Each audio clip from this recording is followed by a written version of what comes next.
Welcome. It's your favorite beefy boy, the Angus of color, Black Angus, aka the Meth Gator, with my right hand white man, the rookie critic. That's right. I'm the rookie critic, so you don't have to. And we got a cool guest. I actually finally hung out with her on a stream last week. That's talking. Sheila Aliens. Hey, how's it going? I'm the only one on camera today. I feel like I should not be on camera. I'll be on camera in a minute. Yeah, sometimes, but it's like I'm getting other things handled, and then I'll be on camera like All right. hour. So yeah, Cool. All right. No, I'm fine being on camera. There you go. Cool. Yeah. I always think that I don't like his camera angle. Sometimes it's like he's like he's trying to peek his head over the camera. He's very far away. Right, so you can see my cool background on my cool statues and stuff. Yeah, that makes sense. I have a fold-out table that I put out. So I have my piano back there.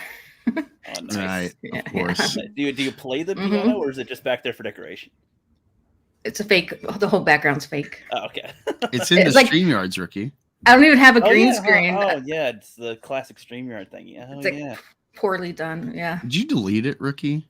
And I don't know. Sometimes I'm looking maybe. for it because I found it in a different one. That's in the Oh, green screen thingy. If you go to apply, there should be like a automatic green screen thing. That's where it's at when you come into the Yep, stream. Yeah. there's a little thingy Yep. there. Exactly. Angus, we didn't play the cool intro. I'll play it. Oh, okay. And so it begins. Shall we begin? So it begins. And now it begins. So it begins. And so it begins. And so it begins. Shall we begin? Shall we begin? And so it begins. And so it begins. And so it begins. So, shall we begin? So it begins. Shall we begin? Shall I begin? Shall we begin? Shall we begin? Shall we begin? That's better. Alrighty. So I have questions real quick about Meth Gator because isn't that going to be a movie or something? Yeah, it's unrelated. I've already talked to a IP lawyer and explained like the difference. Like, hey, I'm doing a comic called Meth Gator. They're doing a movie with Meth Gator. Do I have anything to worry about? And if anything, if they try shenanigans, I could then go after them. But it's like it's like Thor. You can't trademark Meth Gator. When I make an LLC, I can be like blankety blank LLC's Meth Gator, like Marvel's Thor. You know, What about So it's Cocaine Bear? Like you could make your own Cocaine Bear? yeah, you can't. From what they're saying, is like it doesn't seem like you can trademark or copyright a like public like news story. You can Yeah. trademark, copyright your telling of a story. Okay. Does that make sense? Mhm. It's like fine line thing.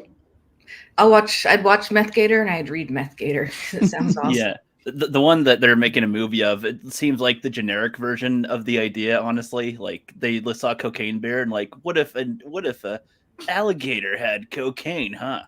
And it's like the idea is thin on that. Angus, did you tell her about the origin of your idea with that? Right. So all of this, like most people are like, oh, what about drug animal? And they just make up different stuff. Like someone made a Viagra shark or dolphin. Critical Blast. I'll pull it up in a minute. It's pretty funny poster. That's just But- a real dolphin, to be honest. They Yeah. Yeah, they're like that all the time. But no, Red Gaze, if you know him in CG, Yes, I do. he did it's like 2018, 2019. He did a video about a news report of meth gators. And what it was like Tennessee cops on whatever social media platform, they put out this thing about don't flush your meth, you'll make meth gators. And that I was it. saw And that. it was like a quick little internet meme for like a week. It instantly put like a sort of like Killer Croc, like the posters you've seen in my head, but I couldn't figure out an angle for like why. If my idea, I'm kind of like Chris Nolan, I need things realistic as much as possible. I'm not imaginative. Like I love watching imaginative shit, but I'm not imaginative myself exactly. Yeah. So I need like something real. And when I figured out a simple sci-fi element of like, why did the meth turn the gator anthropomorphic and crazy, but not the people smoking it? They're just normal tweakers. And once I figured out that element, then it became, oh, I got like a bigger, like Breaking Bad kind of story arc I can play with. That sounds cool. Looking forward to it. Yeah. It's just funding it, you know, and I lost monetization on chunks. I've been gone for like 6 months. I didn't know that you could lose it just I not didn't know you uploading. Yeah. I've never lost mine. Well, actually, if you're not upkeeping your hours, then they'll cut you out. Yeah, in about a year, a year of your last video, if you don't have enough hours keeping up, then they'll just take away the monetization. Actually, that makes sense. Yeah, I upload at least once a year. That's why I have the GoFundMe. Is essentially it's a tip jar. The purpose, ultimately, any money I make is for Meth Gator, but it's a tip jar. Why don't you just do a campaign, or like there's this new site called Fund My Comic. It's by a comic skater. He made the site. You can do a crowdfunder on there. Right. Well, with saving the money, I need everything done by people. I need the art. He's trying to get a start on it before doing a campaign. Yeah. I think with. Oh, because you get the money, then you pay them, or you pay them with the campaign money. I think isn't that how it works? I don't know how it works. Pretty much. Most people have at least a few pages of art done, and so like. Oh, okay, yeah. Right. So that's why I'm just in the background waiting, so I have enough funds. So then, like, hey, here's X money. You're cool doing this comic. Here's the story. Draw it, and then I have enough to show. So I have the posters I have for the images were sort of a cart before the horse idea of. Back then, 2019, there's a lot of problems. There still is, I think, to some degree, but not as much anymore. But there's a lot of people that blew up, like Critias, for an example, of like big funding, and then like, where's my book? You know, there's just quite a few of them, yeah. And so my idea was like, well, I can't afford to just get art of a story made, so let me do a poster campaign. So it'd be sort of like a GoFundMe, but it'd be like an exchange still, and I would show fulfillment. Because, like, I don't really see why fulfillment's hard for people. It's like eBay. If you have an eBay store selling just knickknacks or whatever you trade, you can fulfill a comic campaign. It's just tedious, but yeah, it's just like a block of orders to fulfill. But what's the name of that comic site that you just said that CG made? Fundmycomic.com. Okay, I'll check that out. Yep, the guy's name, I think his name was Lucas something. I was on a stream Luke with him. Stone. Yeah, yeah. I know of him. We follow each other, but I've never talked to him, really picked his brain. But yeah, I streamed with him earlier today. He's cool. That's cool. We'll check that out. I'll send it over to you. Put the link, put the link in that put too. that Well, no, there. I'm telling Sheila. Put the link in that stream in the private so I can check it out later. Okay. Cool. I put it in. But no, what's your story? How did you get into CG and YouTube? Well, YouTube, I was already on as a UFO hunter. Fundmycomic.com. And I was a UFO hunter and a conspiracy theorist for like, I had my channel for like a decade before I ever got into Comicsgate. I abandoned my channel for a long time. I stopped doing it. I became a mommy. Like I did all kinds. I did everything but work on my channel. So like 10 years ago, I got those 50,000 subscribers that I have now that are slowly like bleeding away. A couple of videos went kind of viral. If you think like 2 million views is viral, not really, but yeah. And then I got into Comicsgate because of what's it called? Phantom Menace. Yeah. Oh yes, the gateway. So you're from the Menace too. The gateway drug. That's where we arrive as well. Yep, pretty sure I came. Somehow YouTube put me onto Ethan's videos or Zach's video, your boy Zach or something like that. And I just wasn't Mike Zero, so that's good. No, but that's how I got into this. Mike Zero. Well, yeah. Well, when Force Awakens was coming out that year, 2015, a lot of articles every day I'd look up on Google new Star Wars news, and the first articles would like source Mike Zero. Yeah, he had good publicity. And so he got legitimacy, and that's why it wasn't like I found him afterwards and watching all his wacky shit. It was like, no, everything was lining up with this guy, and then he blew up. And leading into Last Jedi, I was still following him, and then Last Jedi happened. I'm like, oh, I'm done. Yes, but but it's because interesting. because of Last Jedi, that's how I found the bullshitters. I kept trying to find spoilers. They were like the first video that popped up about spoilers, and I kept tuning into them, waiting for more spoilers or confirmation and stuff. And I didn't know what the hell they're talking about. Their other shit, and then everything High Council blew up, and then found Rookie through super chat, and the rest is history. So you've been around. Yeah, I've seen your name around for a while. The Black Angus reviews. You've been around. Yeah. Very cool. So that's how I'm in Comicsgate. And then I don't know. I don't even know what I'm doing here. I don't sell books or anything, you know? That's good. Well, You're you're active around. a mod for EVS and I assume other channels. All of them, basically. Yeah. I'm How'd proud that of it. happen? Nice. Was it You just have like all super the chatted power. or No, I just Kelsey came into Ethan's chat one time and I was like, hey, Kelsey, tell Ethan to give me a wrench because I'm a woman. And he gave me one. And so and then I got one everywhere else automatically, basically, because they saw me in Ethan's, I guess. So now when I go into someone else's chat, like I just got one for Adam Friended. I don't know if you know who he is. Mhm. Adam Friended, yeah. Like I just get him just from being there because they recognize me, I guess. I put in the time. I'm gonna jump Jeez. out really quick and come back in. Just y'all are going choppy on me once in a while. Oh. Okay, I'll be right back. that's Go cool. for it. That's cool. Well, that's all right. But so you said that you did UFO stuff for the longest time, UFO chaser. Now, when you say that, do you mean like you, with your own footage, were going out and like getting footage, or you like gathered footage and Well, stuff? with my own footage first, but then I kind of parlayed into just like reviewing other people's footage and stuff. But no, I made my own UFO videos. Like I recorded them. I had a night vision camera in Tucson, Arizona, and there's a lot of UFO weird activity. That's my old channel, Sheila Aliens. Mhm. The new one has no S at the end of it, but Okay. and that one got terminated for 10 whole years. It was gone. Wow. And then they brought it back out of nowhere in December of 2020 with all my old videos intact. So I was like, okay. All So I got all my old UFO videos back, which is very cool because I lost them, you know. So That's good. Wow. yeah, some cool creepy footage on that one. Oh yeah. Why I commented that. How do we sound now to you? Was that you, Rookie? With what? That put the link in the chat? Yeah. Okay. I wasn't sure. I wasn't like I didn't do that. Yeah. When I have access to the thing, it just does it through you as well. On there, or whatever. Okay. Yeah. But yeah, no. So with the alien stuff, just since I brought that up real quick with that. So do you think with some of the footage that you saw there, or I guess regardless, do you think that aliens like legitimately are possibly around? I mean, because I'm one where I'm one where I think it's extremely possible, but there's not been enough to like. I'm not even convinced if like there was a real alien ship that came down in New York, if there was a real one, and like shook somebody's hand on camera, people would still probably be like, nah, that ain't real.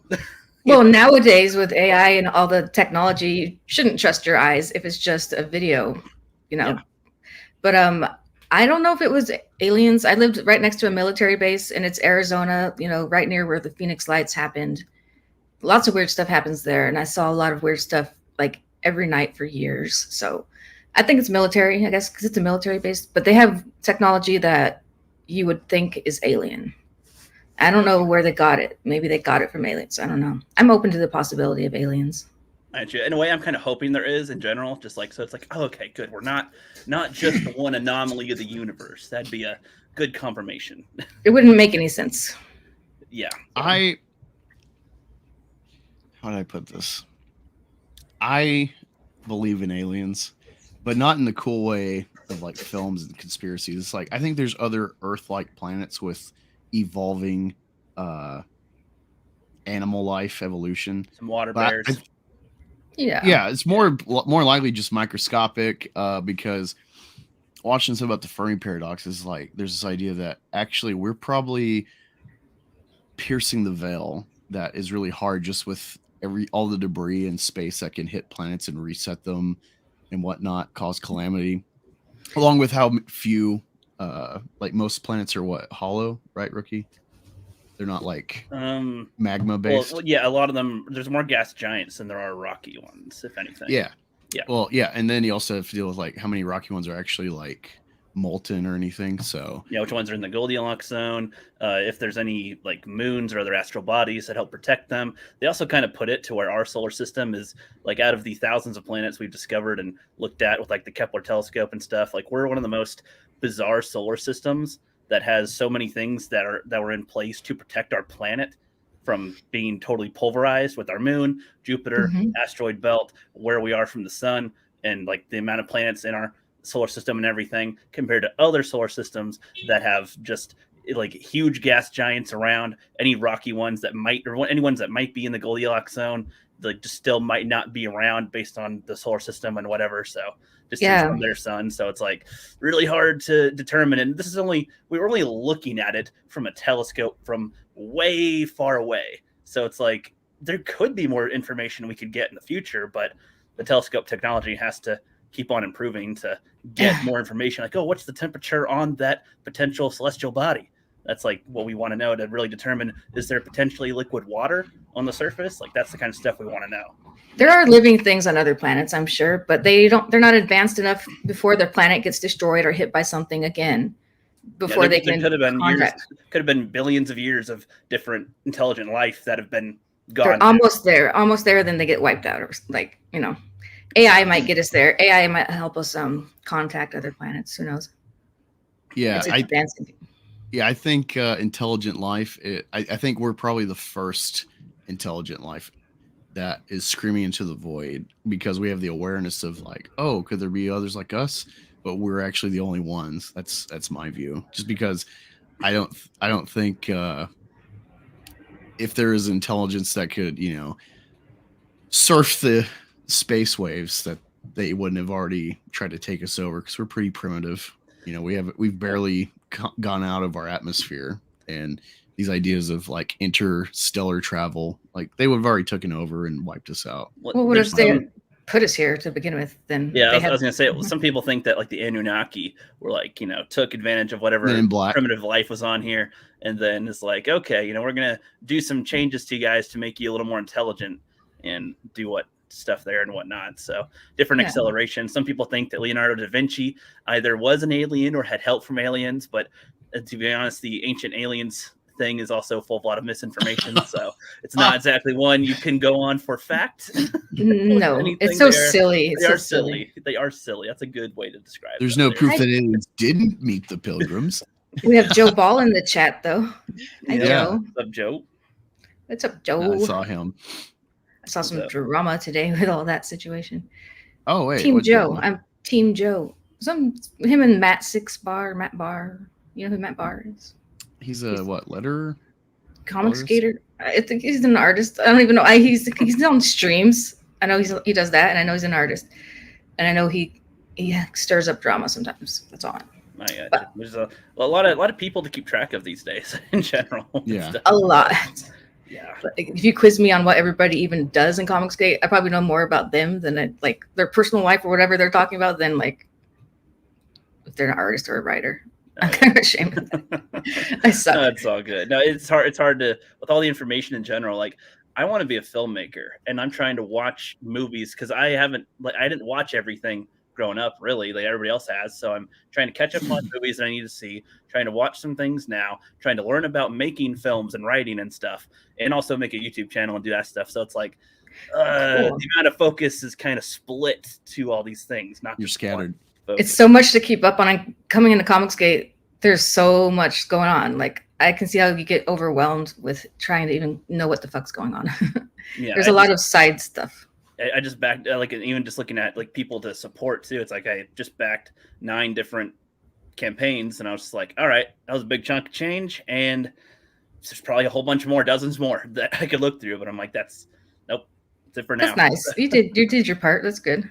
Mm-hmm. Yeah, trying to check some of them out now. It's funny too because I'm not even like that avid of a comic reader. Like I said, I'm more into movies, but I'm trying to get into at least checking out these comics because when I was younger, I never got into Superman and Batman, Spider-Man, any of that stuff. So I was more of the Power Ranger, Pokemon, Yu-Gi-Oh kid from mid '90s kind of area. So like comic books, I didn't even know that they still made comics until I like found Comicsgate. I was like, oh, they actually still print comic books. Like, oh, it's thing still? Yeah, a lot of people are here for like the culture war, which is why I'm here. I back Comicsgate books and I support them, and I think they're cool and all that stuff.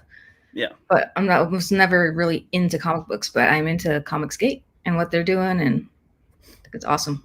Exactly. Yeah. I mean, it was on a World Class Bullshitter stream, I think, where EVS was on with him before the High Council days, and they're talking about Star Wars stuff. That's how I was there. And then I was like, oh, EVS, he does some Star Wars videos. Okay, check him out. And then in some of his little streams, he's like, yeah, also I've got a cool frog book and some bees that come out and make honey out of humans' blood. Anyway, back to Star Wars, and I was like, that idea sounds kind of cool. Like, what is that thing?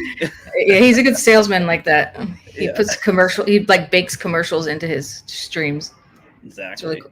Hey, Mr. Yanafui. Hi, Soldier Spirit. Hey, what's up, Soldier Spirit? Hey there. I was actually starting to watch y'all's stream, and it was funny that you boomered it and was talking for 30 minutes. We're like, oh, we're not live. Whoops. On my channel? Yeah. Yeah, we did do. I did do that. That's what I did. It happens. Well, because they have sometimes like the start button, and then it's like, all right, are you sure you want to start? And it's like, oh, sometimes I can see just missing I out. know. So It only I've happened done once.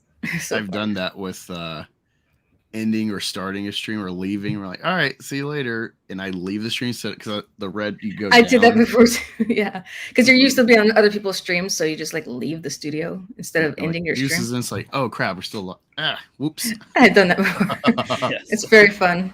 No, I do love how much StreamYards has become like the stream place to go to since Google Hangouts left. I still find it funny looking at old Google Hangouts ones a little bit, just switching from camera to camera with whatever things. Is like I prefer this honestly, but Like the other ones do make for some comedy, I would think. People started using that other one that's called Mellow or something. I don't know if you guys noticed it. I forgot what it's called. I haven't heard of that one yet. There's some other one people have been using. Yeah, it's all right. Good. This one was always simplest because it's like send a link and it works. Yes, it does do that. The least knowing how to do stuff, and that's what most people prefer. Exactly. Hi, Sherry. Oh, what's up, Sherry? The lovely Sherry. Saying hi, hanging out. Sorry, I'm looking at the GoFundMe comic page, exploring it. Yeah, I asked him if anyone has completed the campaign yet. I guess it's only like 4 weeks old, so I don't know. Yeah, I know it's new. So is he trying to do so it's basically like an Indiegogo type of site for people to do a campaign on, essentially? Yeah, he takes 3% instead of 5%, which I guess adds up, which is good. He only takes 3%. Okay. So there's that. But yeah, he He's figured got out. campaigns on here. That's good. One's got over 1600. Rookie doesn't. He's not wearing his glasses. Yeah, I have to read it, and I could granny when I can't do that.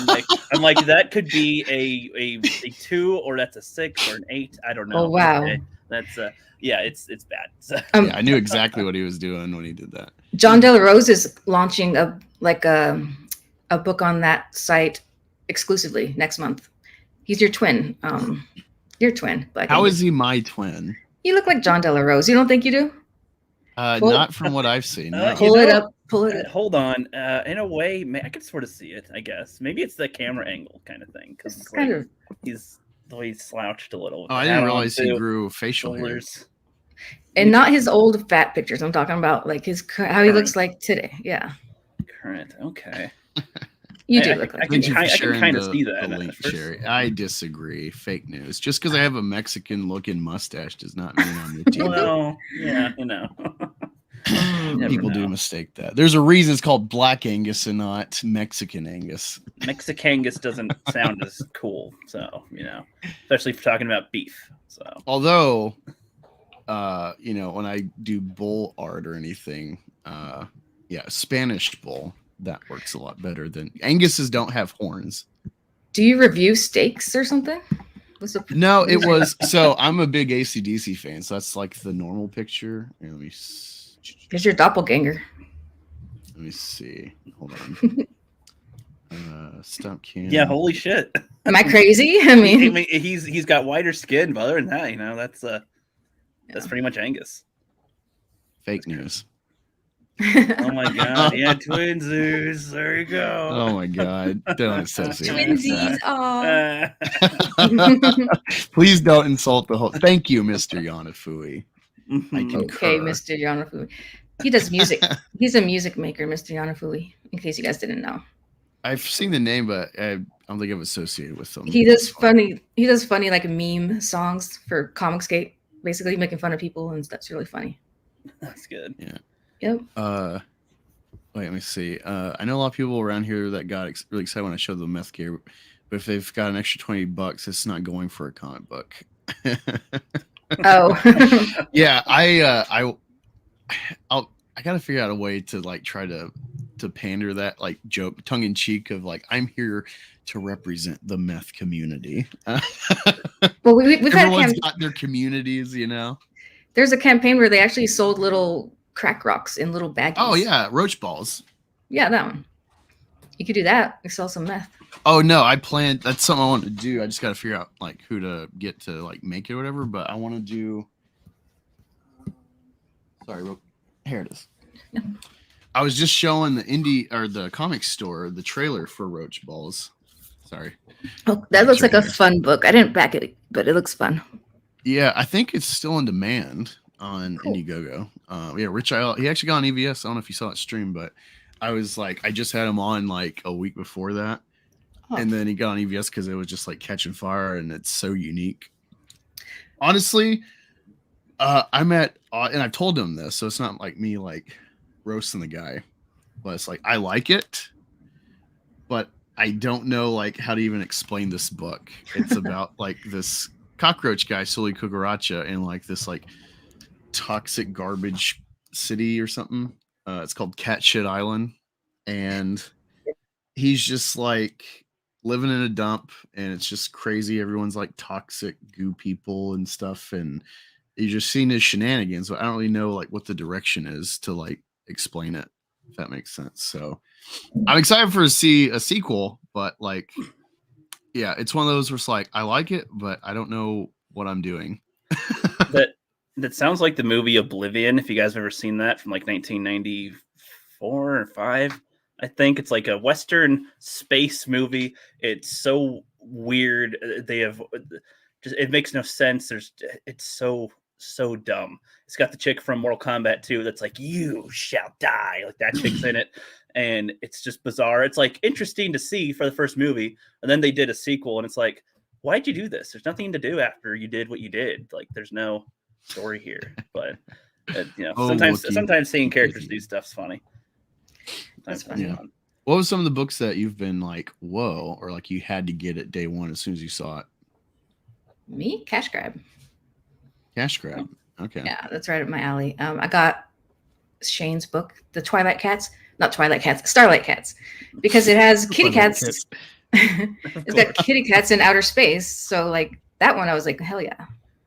Like he entered Comicsgate doing a comic book about cats in outer space. I thought that was really cool. Or cats from outer space anyway. Okay. Yeah. That one I had to get. What about you guys? Oh, Cyberfrog right away. It was Cyberfrog. And I backed what is it? You boys act the Jawbreakers.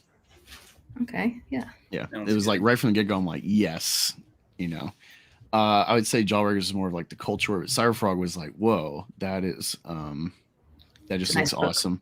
Yeah, it was more of a sentiment backing Jawbreakers, and with how everything's transpired with Zach and his court case and whatnot, people funding it, and he just drops out. Like, I'll never back that guy. That That's was my crazy. stance. Yeah.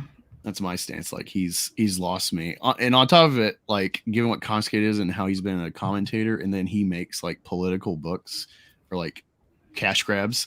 I'm like, what? His It just- attitude lately, or not lately, but since then has been bad. Yeah. Yeah, and Towards so Comicsgate. Yeah.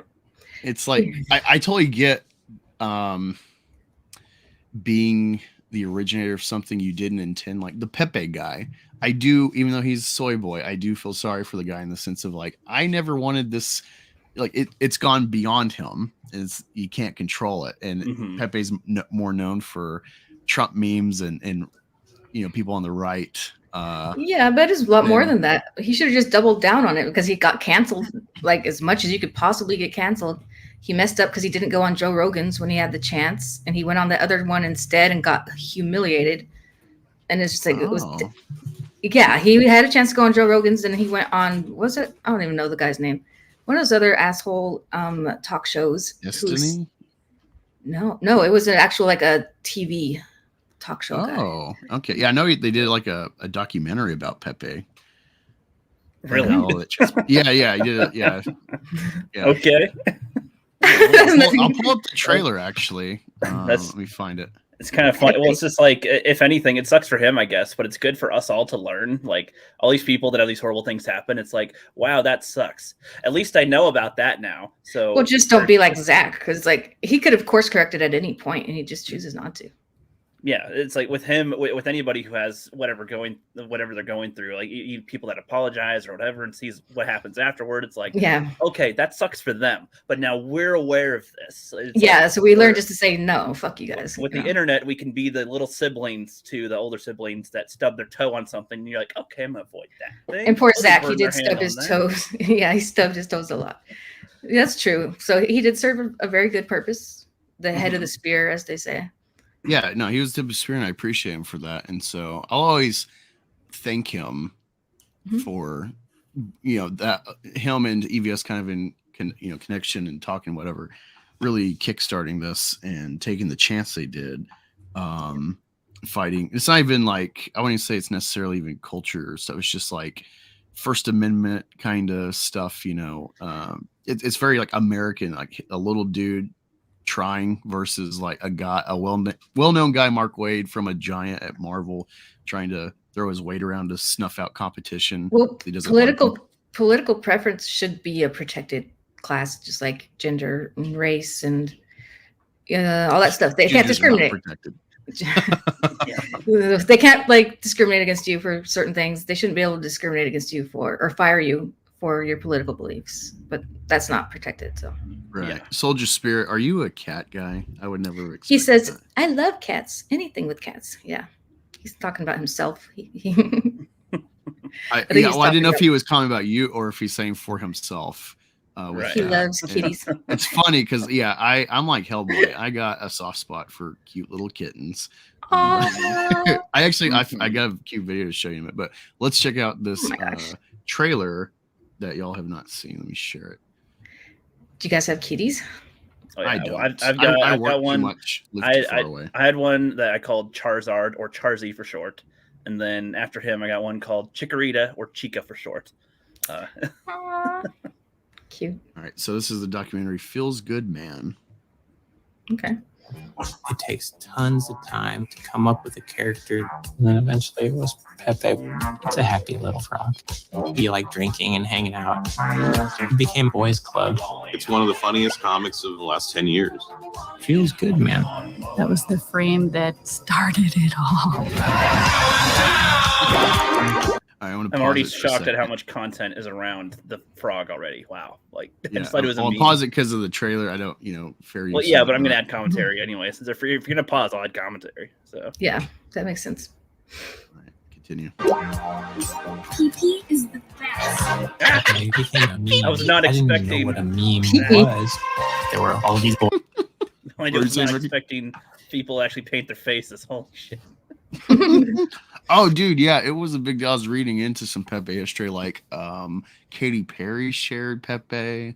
It was all over the internet back then, and I was kind of not really. I did Facebook a little bit at that point, but yeah, This going is like into, an Trump old and stuff. one, man. What the heck? How old is this? Like as far as like the meme, do you think? Because Oh, 2016. probably earlier, probably, but yeah, Okay. 16 is when it started taking off. With yeah, Feels Good, about Man. 16 or 17 Yeah. was around when I was getting more. Oh, internet is around, and YouTube and things and all that stuff. Yep, and politics. Exactly. Boys trying to own each other on the message boards. In drops Pepe. Right for the taking. He had gone dark. The white supremacist. All What? these adventures. What the hell? Oh no! Now it's getting good. I'm surprised. Who movement, are all that's- these people talking about him? Like did they work on stuff for him or just? No, they took Random the people image and started memeing it. Well, no, like the people that are doing the documentary here, are they The ones being interviewed? They're just memers. Like, oh, I don't know. We can. You have to watch it to find out. That's what I'm guessing. I'm like, are these like we made a team of people around Pepe, and then market like I can't. Well, he was an artist. I know he had a whole like comic strip and stuff, but yeah, he ended up suing Alex Jones for like copyright or trademark, whatever. For commentary. Not for the frog. He was. I think Jones is selling like a flag, like a Pepe flag of Infowars. Oh, that's not cool. You can't do that. Can't do that. Taken over Pepe the Frog. Pepe escaped out there into the memosphere. It got so big that you couldn't reverse it. Pepe pronounced that accent. That's funny. Pepe was doing this, yeah. Yeah, when Jordan Peterson started blowing up, and he got on Rogan, a big segment is talking about like Pepe the Frog and stuff. Some of the memes were very funny. Wow, this is like right in our history, and it just went over my head, man. It seems incredibly random that this frog is going to represent white supremacy. To hear that it said, it's funny. It's funny because they really think it's true. Is it from that point of view? It's not from like a cool point of view?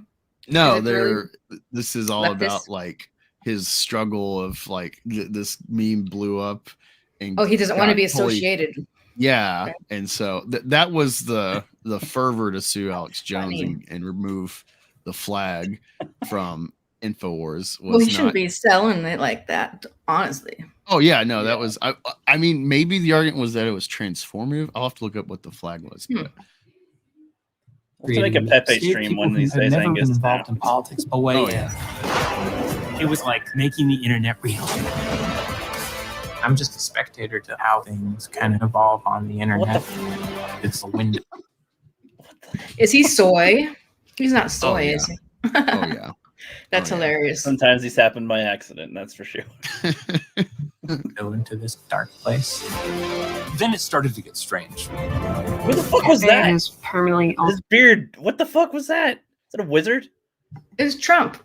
It's a Trump frog. No, the guy that spoke, he's on there for like a split second. Oh, I didn't see. It was like a wizard was on there. Come back like subliminal messaging. Back like 6 seconds or something. All right, go back 6 seconds. Dark place. Then it started to get strange. Right there. Okay, never mind. Damn it, it's gone. His shirt blended in with his beard, and it made it look like a longer beard. I thought his beard was just like all the way down. I'm like, what? It's a guy with a beard. What's the no? You got wizards on the mind. Yeah, it blended in, and I was like, it's Gandalf. What's he doing in this random Pepe thing? Like, the fact that someone put the effort to make it. I love the image you're on here. It's like has permanently altered the course of history. So ugly. So they're going with the narrative that because the white supremacists took over Pepe, Trump got won with me. Which there's actually a really good meme essay on YouTube about Pepe in the 2016 election. Well, they think of memetics help to win. Like it's a whole like memetics are like casting a spell when you make a meme. You're like casting a spell. It's crazy. It's kind of interesting. Do you feel any personal responsibility for the bad stuff that has come out of this? Whatever Pepe meant to all these other people didn't mean the same thing to me. I'm doing everything I can in my power to shut these assholes up. Answer the question I asked.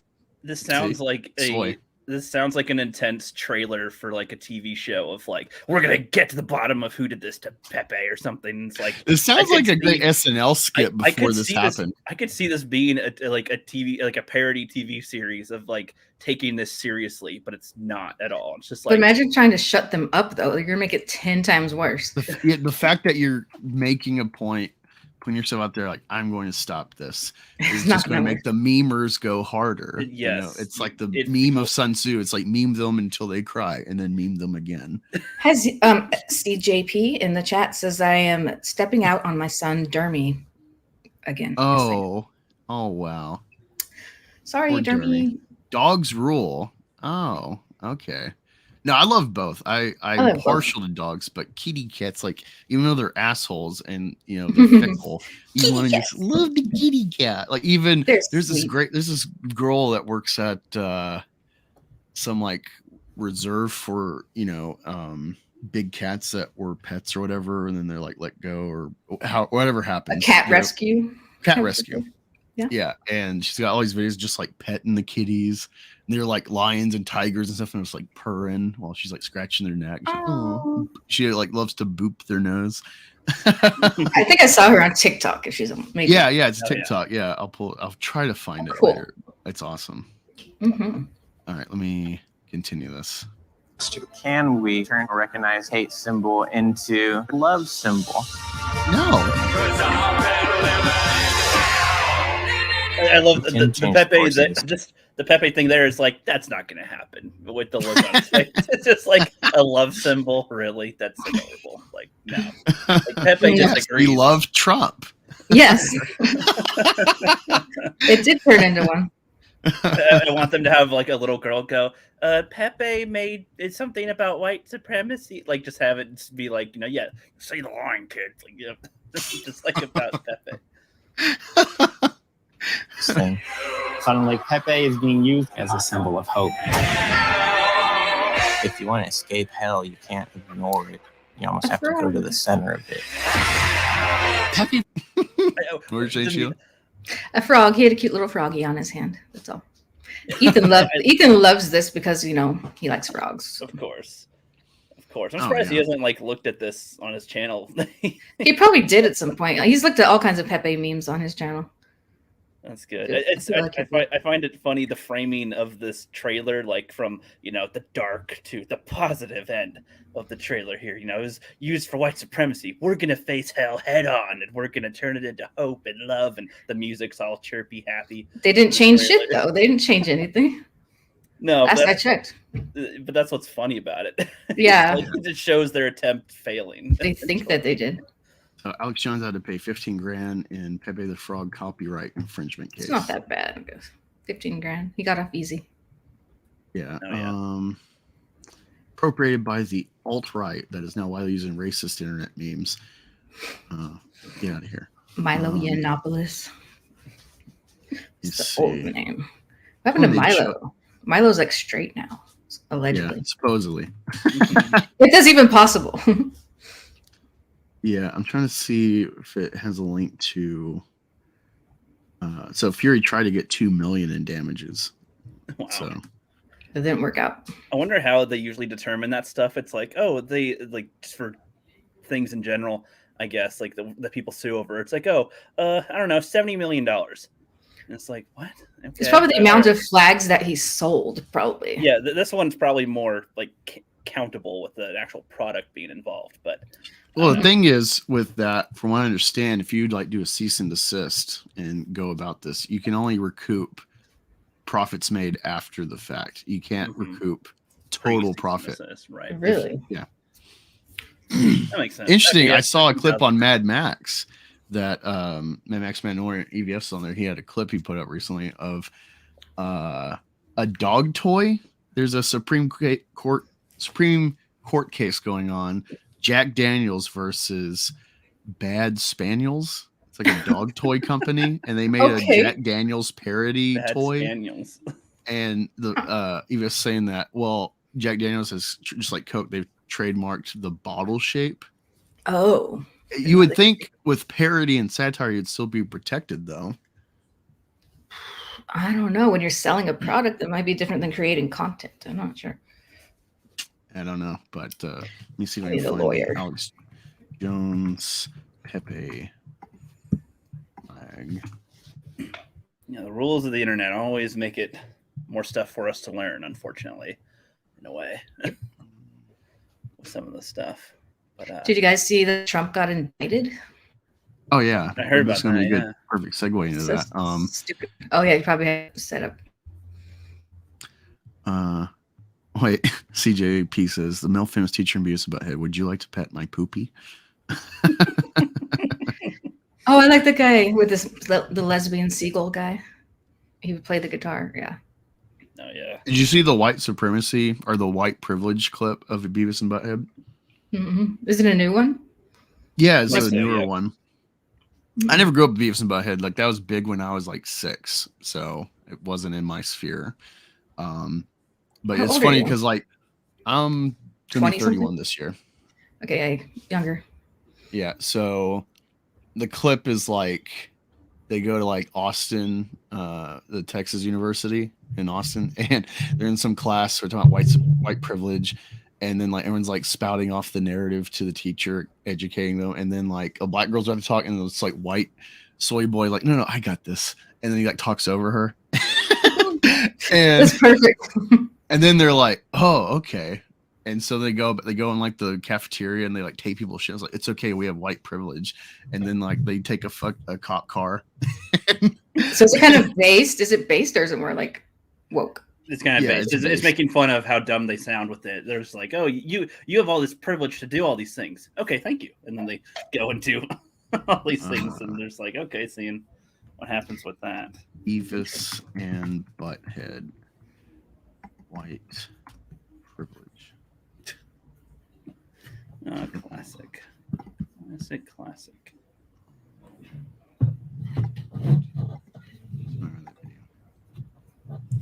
Okay, hopefully I can clip into this. All right, let me share this. You're gonna love it. Alrighty.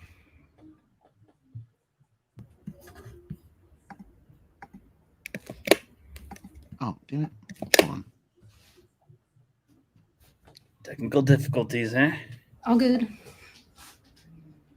The animation seems off, dude. It seems worse somehow. I think it was like a fan made thing or something. It didn't seem No, I think like this is him. That's bad. That's not what their characters looked like. I mean, maybe Beavis and Butthead, but the rest of them look weird. I don't know. Looks like a cheap webcomic. Not hating on them. Yeah. But if that's the official like Beavis and Butthead, that looks kind of weird. I don't think it was like an official episode or anything. I think it's just a thing they put up for fun. I assume. So it's probably low budget on it on purpose. I assume. I mean, it was always low budget. I think it just looks like a different style. They look the same. How you doing? Oh, God. Yeah, just like a short little take it streams. Yeah, white privilege is okay. Of course. Speaking of white privilege, old DeSantis is making the news again. Is he white? Yeah, I think you'd call him white. Something like that. DeSantis calls Trump indictment un-American, says he won't assist in extradition. Oh, is he hiding in Florida? Awesome. Yeah. DeSantis on Thursday today blasted the indictment and vowed that the state will not assist in the extradition, even though reports suggest the former president plans to surrender voluntarily to New York authorities.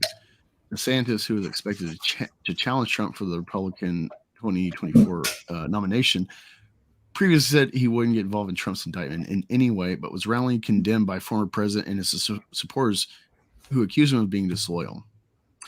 The Republican governor's decision to criticize Trump's indictment aligns him with other Republicans who have rallied to Trump's side. It also mirrors the full-throated GOP support for Trump after the FBI searched his residence at Mar-a-Lago in August. Weaponization of the legal system to advance a political agenda turns the rule of law on its head. It's un-American.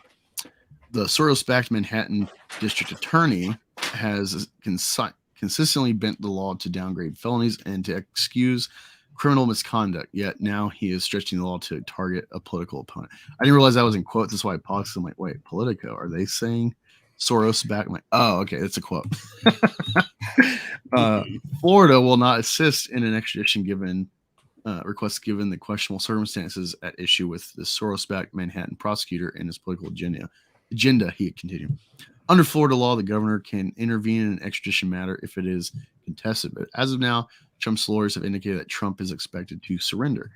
DeSantis' stance on the indictment was being closely anticipated because, as a likely political rival, he has been hit hard by Trump and his allies in recent weeks, including over his previous comments on Trump's legal troubles when he said, "I don't know what goes into paying hush money to a porn star to secure silence over some type of alleged affair." Trump is currently connected to several ongoing investigations, including one over his handling of classified documents at his Mar-a-Lago home. in an ongoing probe in Atlanta. Did she? I thought she denied the whole thing. Did she not deny it? I don't remember. I thought she wrote a book about it. I don't know. I don't know anymore. Who knows? Hard to keep track. It's wacky stuff. Well, Cornholio. that sucks. Hey, what's up, Ryan? Oh, I don't know if you've seen him. Can't remember his last name. Ryan Octagon. You should check out his comic. It's I think he made it into man. I think he's his funding goal. Sounds familiar. What's the name of the book? Octagon. Let me pull it up for Octagon. Okay. Go. There we go. Yeah, we had Rob Hunter on Tuesday, me and Chris Fisk. That was a fun stream. I was so shocked. This comic guy, was Batman, he's like, the Batman sucks. And I'm like, what? It's not Australian Rob, is it? No, it's he's in Florida. Okay. We get a lot of new people coming into Comicsgate lately. Yeah, he's on the CG Kings cast, from what I know. I didn't know that. It's funny because I just organically was looking on Indiegogo for like, what should I back? And here's a cool looking comic, $7 for digital. That's reasonable. And So that means he used to work for Marvel or DC. both. Yeah. Oh, cool.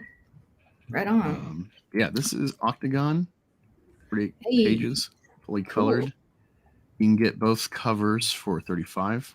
I think I wanted to get the one with the killer whales because I love killer whales. It's like my favorite animal. But I liked the art better on where'd it go? On this one. Cool. Yeah. Yeah, you should watch the stream we did, picking his brain. We also had As Cactus on, Cactus Comics, and yeah, some cool looking books here. And yeah, he's doing it, and he has a really cool style of how he draws. He'll like draw it one way, and then he'll flip the page, and then like finish it the other way, because he's like, depending what hand you draw with, you're going to like favor that side, and so that's the way he counters Lopsidedness. maybe the hands being wrong, stuff like that. And I was like, I've never heard that. It's interesting. It's very interesting. Yeah, Cool. his funding goal, and so I assume it'll be going in demand or another 30 days and then in demand. But yeah, awesome looking comic here. Sweet. That's good. Yeah, 6 days. Ryan James. There he is. Sorry, I knew it was something similar. I'm like, fuck, what's his name? What's his name? Oh, it's Ryan Shane. He looks like Shane Davis, No, right? James. No, I know, but I call him Ryan Shane because he looks like Shane. Okay, so you have seen him. I was streaming with him earlier today. Yeah, he was on stream. He has that Shane haircut. You're just gonna make a matching game one day of which comic skaters look like each other. Mesh their faces. And Yeah, I guess I could do that. Old memory game or whatever. I am starting like a whole trend with that. No, he does look like Shane. He's got Shane's haircut. Yeah, no, I was streaming with him earlier today. He's cool. Nice. That's cool. I don't remember. Like the streams become a blur when you stream too much. I don't remember. Yes, me and Ricky know about that when we started. It was like all the time. Oh yeah, and all the people that were starting too. So there's more people wanting to stream with each other. So it's like, okay, so we'll do 2 hours on mine, 3 hours on yours, another 2 hours on this other person, and then that's the whole week just streaming all the time. Yep.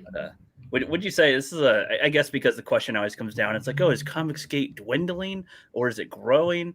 And I feel like, you know, I'll see what you think in a second on that too. But like, just my thoughts real quick is like, I feel like we're growing and then more people are creating, and I don't know if they're judging it based on backers for each comic or what, but it's like, I don't know. There's more people that are creating stuff. Some campaigns might not hit like six figures like others maybe with some of it, but it's still with the internet. I don't know. It takes a while for it to get a huge base. I mean, I still think we're in a small sphere with comics in the Fandom Menace kind of area of things, like compared to others that are huge, like gaming in general is like huge compared to this section.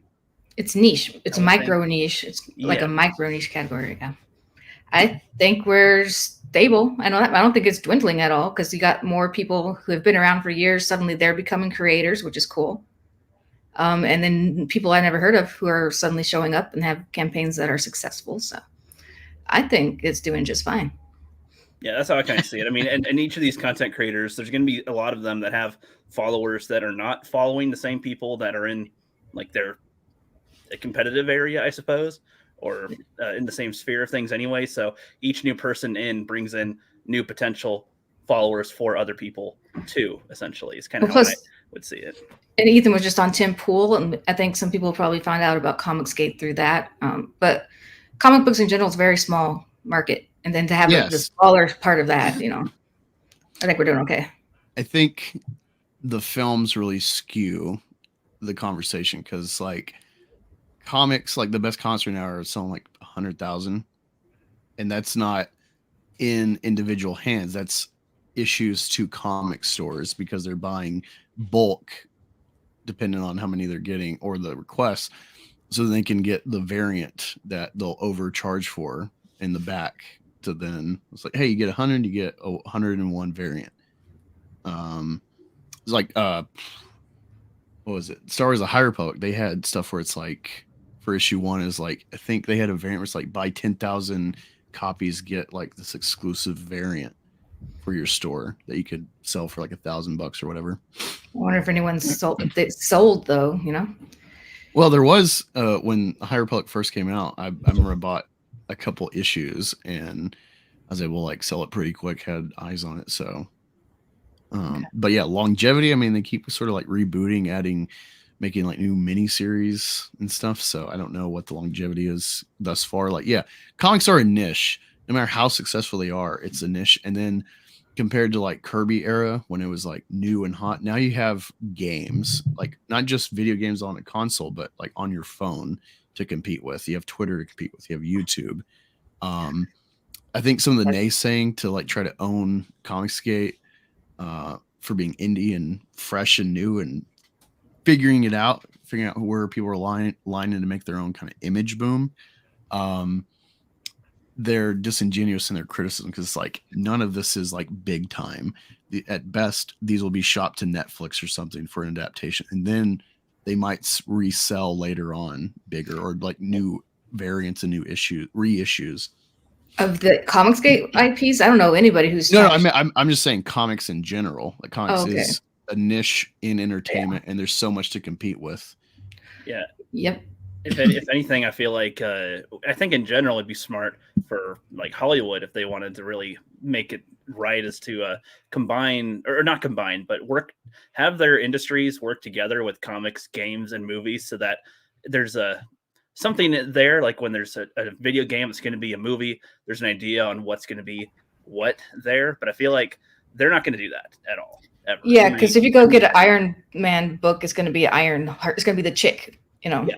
Stuff like that, which is kind of funny because when I was getting into the MCU with Iron Man, like that would have been the perfect time to hook me into comics at the time, but there was never any mention of comic books either, like with that. And even if there was, they probably wouldn't be the ones that.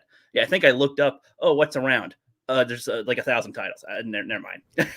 Well, they're all woke now. It's all the girly versions of each one or the gay versions. Exactly. Not even that. It's just if you're new and you're like, I want to read Iron, and then you like go like my first time I bought a comic was like 2014. And this was because of Magic the Gathering. I happened to go to a comic store because they were selling Magic cards, and I saw these comics. And I'm like, huh. And I'm like looking around, and I see Spawn. And I'm like, cool, a Spawn comic. And then I'm like 241, and then it's like, oh, there's 240 previous issues. Yeah, that's what I was getting at. Was that there just seemed to be a large number, and I'm like, I don't want to start breaking down where I should start, so just never mind. Was when I first was like, nah, never mind. But I feel like with the independent sphere, like it's only been like there's been indie stuff going on for many years, of course, for a really long time, as long as there could be. But it's boomed a lot, not just in comics, but I assume in film as well. In the last 5 or 6, 7 years, it's been starting to pick up some of its feet. But I feel like people are judging it way too quickly. Like these are so many different people from around the world trying to figure out their own skills, for one, figuring out what works, figuring out the internet, social media, equipment in general, getting people to do physical things and do whatever. Like there's so many different elements of it, and AI is thrown in now as well and freaks out a lot of people. But I mean, I think it could be used to people's benefit as well as help people that are there just tackling different aspects For of AI the art, stuff. for the Yeah. artwork. Yeah. Yeah. The or- writing or- too. It can do writing, you know. It could. Yeah, I mean, I think if anything can help come up with concepts for the creative to narrow down, like, okay, what if this was idea was like this and this, see it written out, and then derive its own like a different something out of that. I think can be used to. It's like South Park- brainstorming. Yeah. South Park Exactly. just did a Chat GPT episode. Yeah. Was it good? I wonder if It's they pretty actually funny. like, because I've used the fuck out of Chat GPT. I wonder if they used it. They If they really used it. so the kids are using it for their assignments, and so they're like getting A's on these like ridiculous papers for fourth graders. And then I think Kyle or Stan get tuned in from like Craig, because it's like one of the main four kids. Kyle's the him and his green hat, girlfriend Stan's the blue hat. Well, I can't remember which one it was, if it's Kyle or Stan, but one of them was having problems with their girlfriend because she's all like butthurt because Stan. she's not getting all these Stan, probably. texts. Yeah. She's not getting all these texts like That's Stan. Craig's girlfriend. It's like, oh, you send me the greatest stuff, and oh, you're so in love. And then it's like, yeah, when she says something, I just put in Chat GPT and get a response, and then copy and paste it to her, and then I don't have to fucking worry about it. It'll tell you. It helps you. It'll tell you how to respond. If you copy and paste it, a whole text conversation you had with somebody, it'll like analyze it for you and shit. Yeah, Oh, that's funny. And then Wow. and then it It's blows crazy. up into Mr. Garrison's like, oh, I gotta grade all these complex papers, and then his partner tells him about Chat GPT, so then he's grading the papers with Chat GPT that are made by Chat GPT. Perfect. Yeah. Yep. I don't Yeah, I think it's mean- a bad thing. I mean, Yeah, I I mean, like that's what I'm saying is I feel like there can be there's going to be even more creatives starting to get a foothold too. I mean, like with me, I'm still trying to learn about filmmaking while I'm doing all this, and there's comic ideas as well because I want to be a director, but I more want to do the writing. I want to make the stories. So like I've dabbled with ideas for like comic stuff, but I'm thinking of film really. But it's like, okay, if I'm doing a different one, what story would I want to tell anyway? And so there's potential ideas there. And I mean, I think people in general, like No, tell her about your comic idea, Ricky.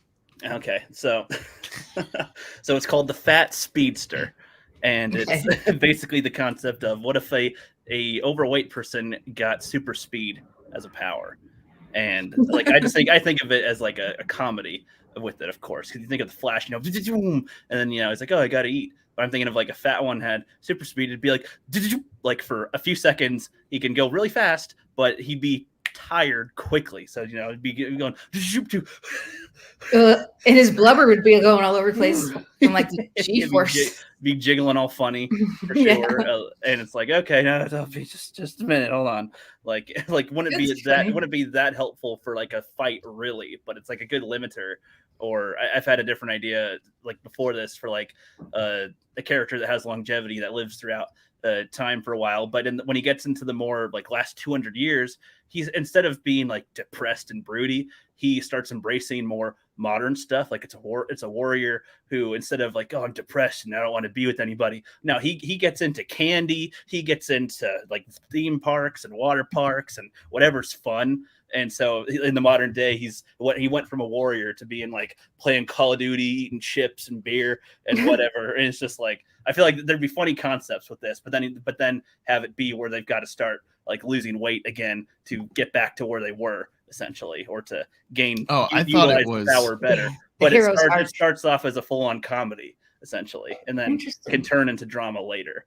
But I thought it was that he wants to get fit and he gets these powers, but he has to eat to maintain his metabolism. So he stays fat. that's part of the comedy and the transition to the drama where it's like, all right, so he's trying to lose weight, but he gets these powers. And so when he uses the powers, he has to consume more food. And so usually you try to not eat as much or eat differently. So it's like you got to eat a lot of protein to stay healthy, but you're trying to lose weight to match the super speed stuff. So it's like, how long is it going to take for him to lose weight and get in shape or something? It's like, I think that kind of thing is a little funny. It sounds like a cute little comic book. It'd be fun. I mean, Cecil's isn't about anything in particular. I don't know what Cecil's. I asked ChatGPT what Cecil's book is about, and it told me all kinds of weirds. It actually just talks about kind of like how Cecil is. It says he got too much of a big head, and then he started getting too popular, and he goes down the wrong path. It's so funny. It's basically just talking about him. That's pretty funny. Second Street says very few comics are woke at this point. Most are just terribly written. And he doesn't read DC or Marvel anymore. He'll read old Marvel, and I don't know if he cares about DC, but yeah, you should check out Second Street. He's got good stuff. Very few comics are woke at this point. What about the ones with like gay Superman and his twink boyfriend and all those gay ones? I mean, that's kind of. I think it's kind of what he's getting at. It's like we're the ones we're talking about repetitively are like the main things on the scene, like the big names, but most of them aren't doing that. Like you look at Vampirella. Not that I read the shit, but it's like they're onslaught of comics every week or two. Dynamite, all these variants. I don't hear anyone talking about. Like clearly they're selling because stores keep buying them. You know, and they got the variants. Like there's a market for it, but you never hear any controversy, if there is. You know, I liked Anna's Vampirella was pretty nice. I'm sure you guys saw that. Mm-hmm. You couldn't miss it. Yeah. What's up, Tina? She says good Hi, evening, Tina. friends. Yeah, Hello. Tina's good. She doesn't have any content. I remember I was trying to find her on YouTube, and then I did, and it's like she doesn't have any content, and she's a good commentator. She appears on other people's streams, though. Yeah. Yeah. That's how it was at first around the beginning. There's a lot of people that didn't have channels yet. They're just like, hey, I just want to talk. It's like There's what? still some like that. Yeah. Captain Chokeout is like that. Captain Chokeout. He's on the channel. So there's some people like that. Exactly. That's good. I'm kind I of was like trying to that. find my pocket on my shorts. But yeah, I guess my point though, I guess, is that I think that in the indie sphere, it'll take like another 5 years before I think there's real solidification of a lot of the current CGers at the moment too, for like it having, because people want them to get them out faster, and it's like, well, that's gonna take more time, and they're like, oh, it's already been 5 years. It's like shouldn't they be coming out faster? Not really. They just have the numbers now to figure out what to do for some of them. I think Ethan wants to do one a year though from now on. I feel like for him that would be pretty reasonable with the amount that he wants to put into it and all these other things he does. I mean, when he launched the toys afterward and all these other things with He had so many campaigns in between there, and he fulfilled all of those very nicely, like on time. Yeah. It's just, yeah, you get a good product. For me, I look at CG and anything comparable, Kickstarter, etc. Like, I don't think we should be worried about comparing ourselves to Marvel DC. Aside from like storytelling, I don't think it matters. I think we should be like, the model of comic books at the store is every month. It's just number stacking. It's just stretching out stories for 10, 12, 20 issues, whatever the case. Stretching out, and then you'll have Batman 6 whatever 800, but they've had like 20 stories in that run of different writers, different stories, reboots within the same quote unquote continuity. It's just a numbers game. It's the next hit every month.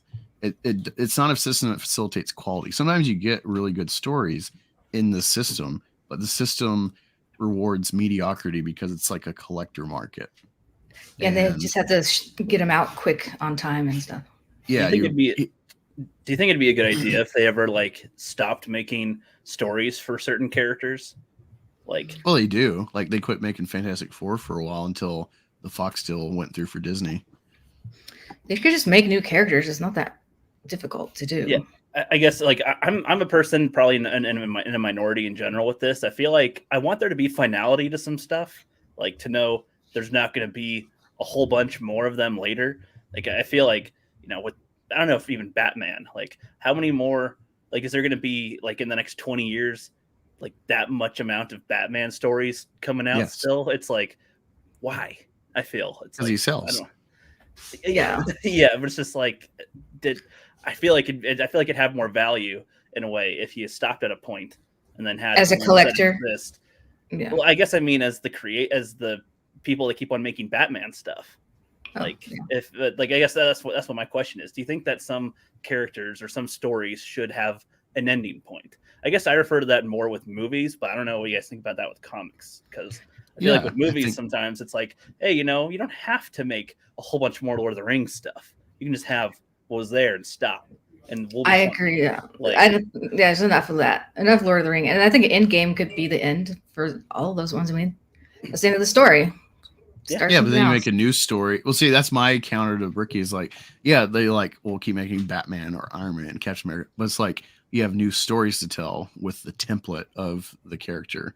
That's why Batman sells, is because like he's an ageless concept that you can tool in. You can just focus on him by himself, him with like his posse of Bat Family characters, him in the Justice League, him with the Justice League Dark. He's a catch-all because he's a good counter to everyone else because he's just a man with a suit and money to buy his tech versus like Superman is an alien. He's a god, you know? yeah, Just I a guess shame I'd be they like, don't try something new, you know. yeah, I feel like there should at least be a balance with, okay, here's our characters that we'll keep on doing stuff with, and then have an equal balance of, okay, here's some new characters we're going to try out and see how they do. And at least in general, I feel like in Hollywood in general, like that's why like the movie 65 wasn't a great movie, but it's not going to happen, Rookie. It bombed. We hate it. I'm just saying, it wasn't an adaptation. It wasn't a sequel. It wasn't a part of any franchise. Wasn't a part of a franchise yet. It won't be because it failed. It won't. But box office, I think they clearly like. I would never expected A Quiet Place Part 2 because even though it has an open ending of like there's more creatures to kill, it's a very self-contained film. Yeah, well, 65 has a more closed ending, I guess, but. Like I don't know, like that one's probably just going to be its own film as it was. But I feel like back in the day, there was more films that were just okay. Here's the movie, and then that's it. And I wish there was more that were just ones that didn't intend on being a franchise thing, like or where they tried to reboot them. Like you remember when they rebooted Overboard? It's like why reboot it? Just make a new movie with similar concept, like they did with Jumanji and then Zathura. That's similar concept board game that comes to life and brings whatever. With the moves. Those are both books from the same creator, though. Okay, but still. But like, you've undercut my knees out for me. No, but as far as they're not connected movie wise, like nobody would go, yeah, Zathura and Jumanji, they're in the same universe. Like, no, nobody would think so. Well, no, but they're like, hey, that's the same creator, so I'm interested because one was cool. Most people don't know it's from a book, probably. I don't know. That's how I found it. It was in the library as a kid, like the school library. Yeah, but you look for books and you would find it. How many Americans? Well, you're a kid. You go. They have a library, and they didn't have Jumanji in my library. I'm sure they did. I'm very sure they did. They probably did. It was a huge hit. It was a huge kids book. It's like Polar Express. Remember they had like a handheld game for Jumanji, like they had like a full little game. I don't know what the hell you did on it, but I know they had one. I know we had one. It was like green with orange buttons. It's very weird. Yeah, little. But going back to your comic thing, Ricky, I think CG should just do what we're doing. Like, I don't think we should even worry about floppies. I think that's a misstep by EVS making like a high quality floppy. Like, he should be doing like Doug TenNapel with Bigfoot Bill when it's like, hey, I got this money. I want to give you like a yearbook, like a sturdy quality, a hardcover book. Yeah, like I think. Sure, comics, fantastical stories of whatever superhero genre, etc. Cool. That is the realm of comics, but I think CG should be the counter of like, yeah, you can get your monthly stretched out, mostly crap with just like a number count, or you can get CG where it's like, yeah, we only did one book this year, but it was like, you're going to remember this book compared to the 12 you bought over a year of whatever story at Marvel or DC. It's not that I don't like Marvel and DC. There's cool stuff. They got cool characters. They're not doing great stuff now, but there's also Image. There's like Opus. It's built booming up with the Frazetta story they're doing, the Death Dealer. There's always companies popping up, and I think CG should be doing that. Like aware of the mainstream, aware of trends or whatever. Like, whoa, I never thought to do that storyline. That's cool, but we should be focused on the like Bigfoot Bill angle of like, here's like just a solid quality book. You're going to like the presentation of it. Yeah, because Ethan's book, it looks like it wants to be a hardcover book. You can tell by the way it kind of splits in the middle. It's got too many pages in it. It's really cool. I like the holographic cover. Yeah, I feel like the cover always like hangs out a little bit separate from the pages. It wants to a little bit. It's Yeah, I like feel bows. It bows up. Yeah. Yeah, like the spine wants to have a little more thickness to it or something with the pages. If you could do that cool holographic thing, but with a hardcover, that'd be cool. Or even that'd be a the good idea perfect for a binding campaign. for a That'd be trade. something he could do maybe for just a different campaign of, okay, here's the hardcover. Would you do yours hardcover if you guys are going to do one? If I have the money funding, then Wait, yeah. it's pretty expensive. Yeah. Maybe, yeah. I mean, see, with me not being a huge comic one, Angus sent me a bunch of like Marvel and like X-Men comics or something, and I'm like, okay, I'll read the stories at some point, but the quality was very different compared to the ones I've gotten from CG, which are like feel more like expensive paper, I guess, compared to the like X-Men ones that he gave me. I was like, okay, yeah, like these ones feel like tabloid ones or something, and then as far as the paper, it is, I guess, and then the other one, CG, is like more firm, sturdy. I guess not. I don't know. I'd say that the other ones, the X-Men ones, were flimsy, and the CG ones were floppy. If that makes sense. Yeah. Hey, I'll be right back. Continue this conversation. I'm gonna set up my phone to show this comic. Okay. Second Street Marvel says, just because a comic has a gay character, don't mean it's woke. Also, I specifically stated very few. I was talking about the gay Superman book where he's got the gay twink boyfriend. That's 2 gay characters at least. I'm sure there's many more in that book, but that does make it woke because his boyfriend is invincible, just because that was easier for the writer, because you don't want to have his boyfriend ever getting hurt because he's the twink. Oh, to add It's to that, woke. It's woke. you know, remember there was the pregnant Joker this year that everyone was upset about. I read the comic and it's like a side story. I don't know what the longevity of like those side stories in the run are, but this guy, I looked him up. I can't remember his name, but he got in trouble with the Twitter mob at Marvel when he did an X-Men story because he killed, I guess, a trans or an alphabet character, and he just got so much ire.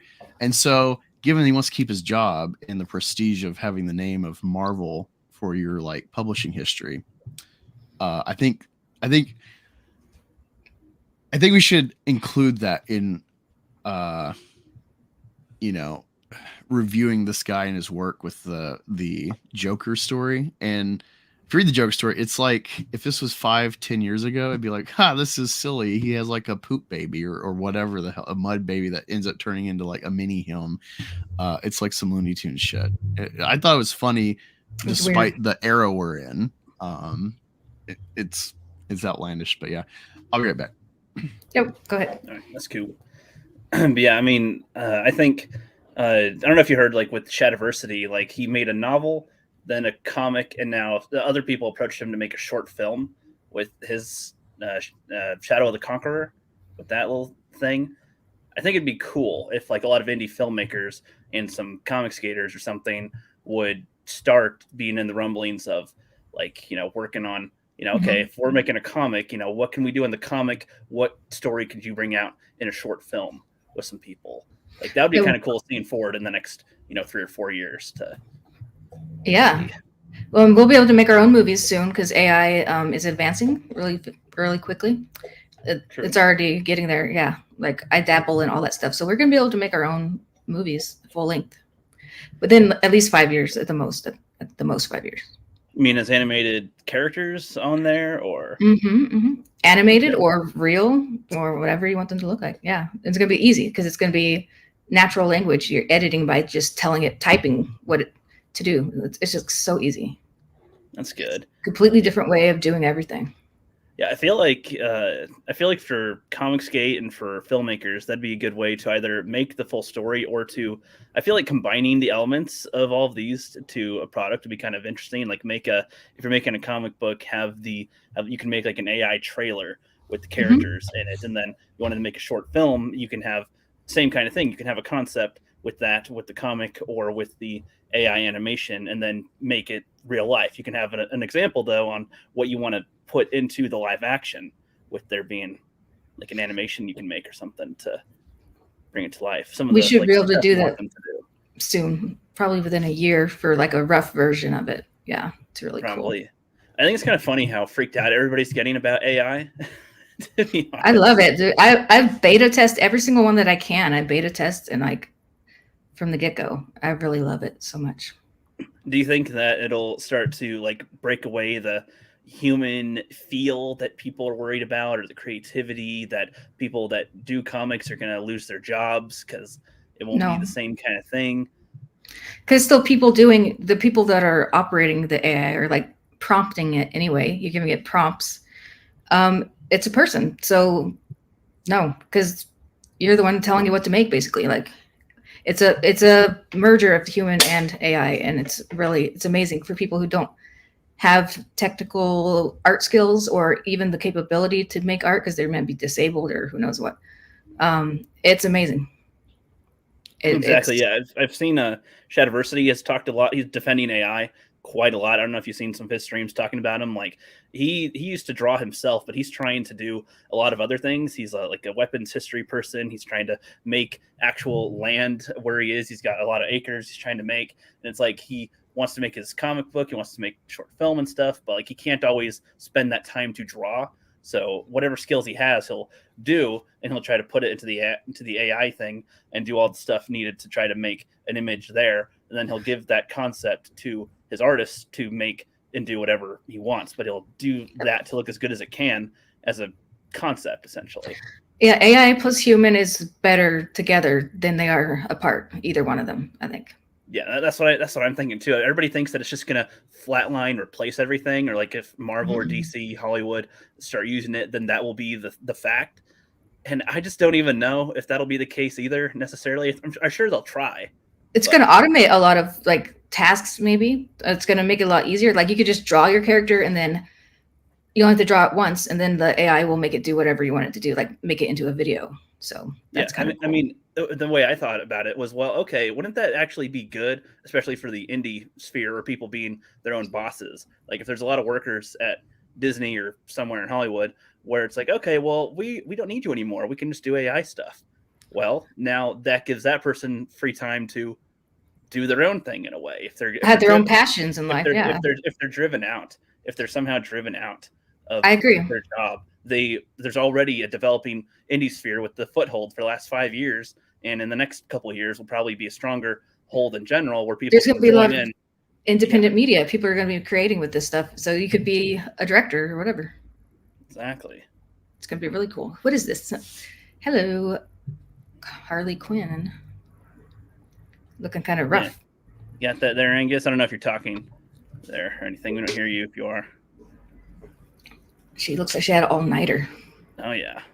Sorry, I didn't realize I didn't have my mic on. How do I sound? Okay. There you go. All right. I was just making sure the phone wasn't like screwing with my phone camera.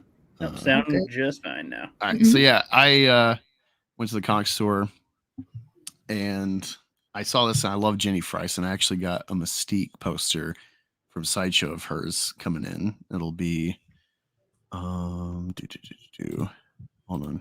Let me see. So my there we go, backwards. This poster I put up, the Friesen poster will go up here. But anyway. Stop game. So this comic, I saw it. I'm like, ooh, I love Jenny Friesen.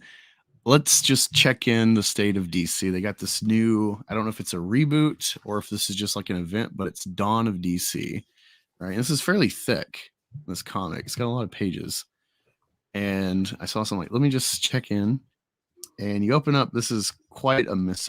The other cover was International Women's Day or Women's Month. So that was funny for Harley Quinn. Because, you know, with like T. Franklin, she's the one that I guess is one of the showrunners for the Harley Quinn show. She's gotten a comic. And you open it up and like the art's totally different. It's written by Tenny Howard. I don't know her history or its history, but the art is very bisexual lighting. And I don't know the state of DC, what's going on. This is Harley Quinn 28. And sounds about right. Bisexual lighting. Yeah. It's $6. All right. And then you open it up. I love the cover, so it's cool regardless because Jenny. But price of toilet paper, gotcha. It's like the newsprint pages. It's not your classic gloss papers, so it's like flat. Yeah, they changed the paper to like cheaper paper, I think. Yeah. So I'm getting more pages, but it's cheaper quality, and it's $6 for this. So it's like, what is All right. And so essentially, I don't know what happened before, but she is fighting Two-Face at like a circus or something in Gotham. Is Two-Face bisexual in this or something? Not that I know of. So that actually be one that would kind of make sense. You could make into one. That's I think they're all bisexual at least. That's like the baseline is to be bi. Probably. There's no straight people. Yeah. I mean, the mom. Yeah. No, they literally changed them all. They're at least bi that I've seen anyway. Of course. So the state right now is that Harley Quinn, Ivy, her girlfriend that she has an apartment with, is gone somewhere. So she's supposed to like be a good girl, but she's like leaning back to her criminal side, her nature. So she's like pulling a prank on Two-Face or some shit. And then his plans of like killing her or fucking her up are thwarted because he lost one of his shoes. And he's like, they're a pair. And so he's like, screw it, find my shoe. Okay. Right? Wow, this sounds so riveting, Angus. Wow. Here's an ad. Here's an ad for some more Dawn of DC. Look at Superman's head. This is like when I was talking to Rob Hunter in that clip from DC that they deleted. I could draw better than that, and I can't draw for shit. This is a cover. This is a cover too for a Superman comic. And arms are made of his arms are just circles.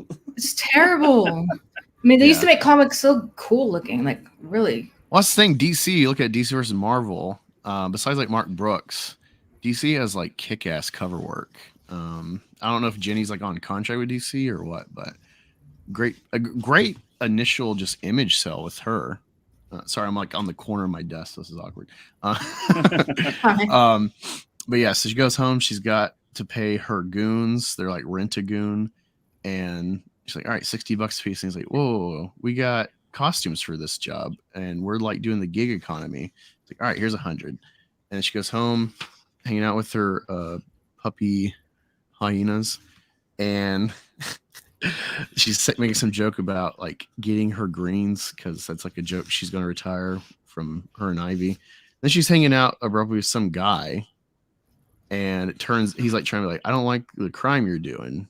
And it turns out, I guess he like set her up to get arrested by the cops. And Two-Face was there, but he let her get caught by the cops. She's like, hey, he's in there. Like, no, we want you. And so she goes to court, and it's like, well, you're a doctor, so you should be doing real work. You don't have the Joker to rely on as an excuse. So I'm sentencing you to teach at a community college. All right, so he gets a two-page splash for Dawn of DC. And this is another example of the state. So this is pretty good art, in my opinion, although it's a lot of colorist work over barely any inking. And you see like there's bisexual Superman.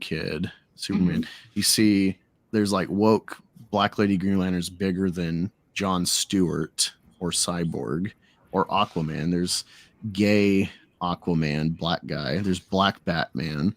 Hot girl's bigger than Hawkman. I'm surprised there's a cleavage window on that one girl. Power Girl. Yeah, you got, I think this is Trans Nubia from the Amazons, and then you got like Yora or whatever from Wonder Woman's story. I don't know. But yeah, I was surprised at how much sexuality is still exuded, especially like Hot Girl. It's like, fuck yes. But it's just like, this is what you're selling. Like, clearly they put this out thinking Shazam was going to be a hit, and it's like no one gives a fuck about Shazam. No. That was I made Rookie watch Shazam the other Thanks day. for the torture, Angus. You thought it was going to be cool, but it's just like too cheesy. It's a great concept to me. Like if you do it right, this can be like funny at least. But it's like they can't do anything right these days. They just don't do anything right. That's why. Yeah. Yeah. What's up, Wizard in the chat? Yeah. Hello, Wizard Lou. So now she's at Gotham City Community College. So the like, okay, no, I don't know. This sounds so boring. Just let it mellow on your brain for a while, and then we'll get like concise questions. All right. So now she's at community college and teaching, I guess, psychology. Abnormal psych is what she's teaching. It's first day, and she's like, yeah, it's relativism. And then some kids are asking questions. And one asked a steep question about love connecting all beyond all cultures is like a very human thing. All these different stories we have of love is there something deeper than just chemicals with that? And she's like, wow, an interesting question. And then she gets attacked by Two-Face. He runs his car into her class, and she already has her hammer ready, which is like, what? I thought Her you were pocket like, hammer, of course, right? I thought you were like on a court order to like teach for free. She as can have her punishment. pocket hammer, no problem. And then she's fighting Two-Face down here. And sorry, I only got so much room up here. And Jesus Christ, this cheap paper makes it hard to turn. And then all of a sudden, it looks like she's got a lightsaber. You're like, what the hell? Because she's like, oh, I just if I find the right moment to like hit him, and then bam, she's got a fish. All right, and this is where it gets weird. Fish. This is where it gets out of nowhere, weird she's now. got a fish. Now it gets weird. And she's trying to play straight, and she's still got this fish, and it's smiling. You know, it's dead. And the hyenas think it's weird. You think maybe they're going to eat it. She's trying to cool her face in the fridge to like snap out of it. I don't know what the hell's going on. And then this like to Shauna, known as Lady Quark, to my subjects. My family and I are as powerful as stars with the energy of atoms. And with this power, we protect and defend the multiverse. And you are a multiversal criminal, an enemy of the royal family of Earth 48 in a potential crisis. And she's like, what the hell are you talking about? Like, I just live here. I don't know what the hell you're talking about. Look at all the words on that page. Dear God, I dude. have to say, too, I'm like, in a comic, shouldn't it be Whoa. more visual I storytelling? actually don't have a problem with the amount of words because it's like a new character. But the shit that it's saying is too many words. You Right. know? It Yeah. is too many. See, I go into film mode where I'm like, can you portray this without all the wording? Can you visualize this? Can you That's a present good it? point. No, because it's Yeah. nonsense. And so, yeah, this is a story. Like the fish is like some super powered weapon or some shit from another universe that somehow she got. And this caused problems for someone in another universe. And that's why she came for her in the first place. And it's like, what's going on here? So I guess Harley Quinn is going to be part of a big multiverse story. And then you got some, I didn't even read this crap. They need to whatever the hell decide this if they're is. anime or they're not anime. I was about They to need say, so this had to do with the Two-Face's shoe, like activated a universe thing or something? What the hell? I don't know what the hell I read. Nothing seems to link to each other. It looks like you picked up different stories in this book. Are these not? There's different two stories? stories. And look at There's- the anime. What is the anime? What are they doing with their art style, dude? Are they anime or not? They need to pick a Yeah. lane because, well, I guess there's some Japanese symbols there, so I guess it's anime now. Oh boy, Green Arrow, even gayer than Hawkeye. Oh, he looks really gay. He's like super gay. No, I just think Arrow characters in comics are fucking retarded. Like No, when you he have just them, looks gay.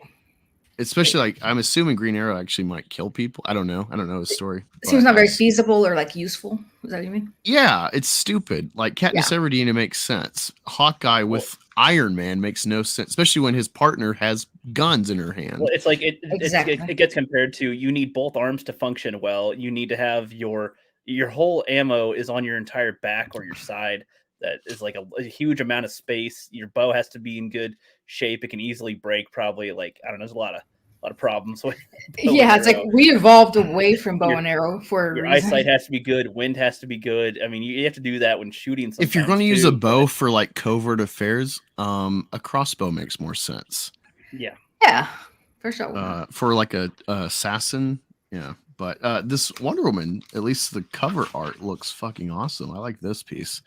I feel like they're begrudgingly stuck having to keep her sexy. So before Kind of, I but the found tits CG, aren't totally there, you know. yeah, before I found CG, I was here and there, meddling in comics when I could. And I remember, for ex-wife queuing up with the Wonder Woman Rebirth run, and even though she never fucking read it, she's a retard. But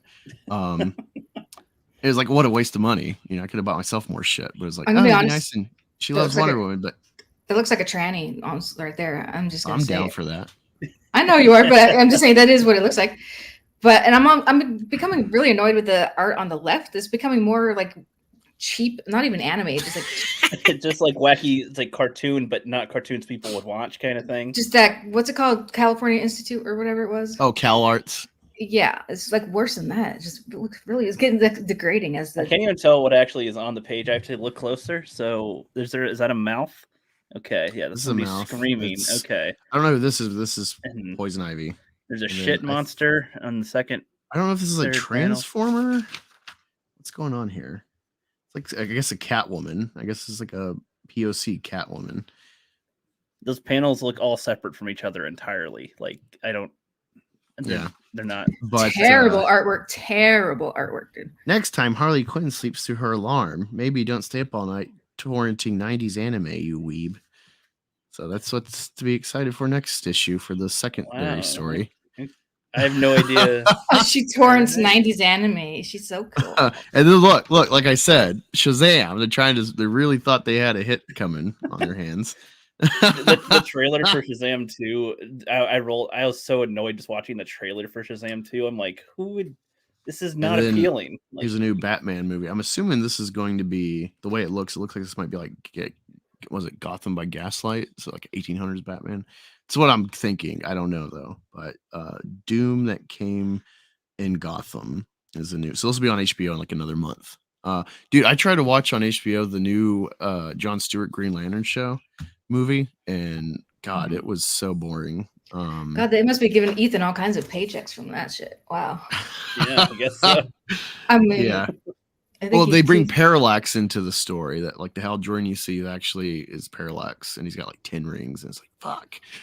Is it boring though? It's really boring. Like so Hal Jordan was at like I guess the planet of like Hot Girl, and there was some sort of like new phaser thing for like economic trade. Hawk Girl. I thought you said Planet of Hot Girl. No, Hawk Girl. And Green Lantern's there to like I guess overwatch this new technology, and it's like, hey, it's working, and then something goes awry and it like fucks everything up, and so they're decimated. And this ties in somehow to like so Jon Stewart, I don't know about in the comics, but Jon Stewart gets his ring directly from one of the Oa watchers or whatever you call the like blue guys. And it was like, Jon Stewart gets it, or Hal Jordan gets it from an alien, and the ring chooses him. And this one is like, oh, they directly find him, like the top guys that made the Green Lanterns in the first place.